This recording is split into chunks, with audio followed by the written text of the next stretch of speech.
chicos. El grupo se compone por Samu, Francisco, Antonio y yo, Patri. Paco de Lucía nos eligió para acabar con todos los payos. Además de eso, nos dedicamos a robar, cantar y buscar chatarrica de la buena. Todo lo hacemos en memoria de Camarón.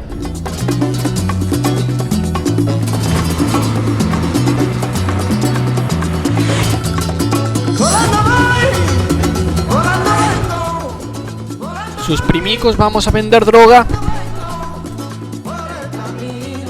¿Me vas a decir dónde tienes la droga?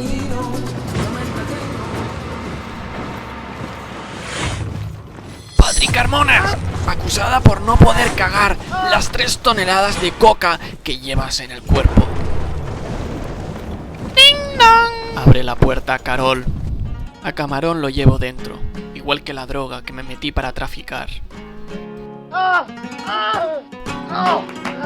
Bájate, Martín, te vas a arrepentir por no haber salido de un coño gitano.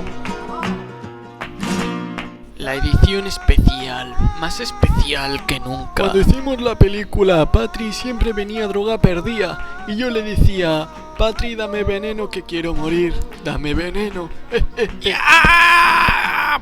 ¡Por el ojo duele! ¡Intentaré mearla! Bebe, bebe, tienes que sacar por ese agujero toda la droga que llevas dentro. Llega a la gran pantalla las aventuras jamás contadas de los primos más famosos de todo el Ask. El film que ha cosechado más críticas positivas de todos los tiempos. Con una banda sonora cantada por Camarón y compuesta por Paco de Lucía, llega La Naranja Mecánicas.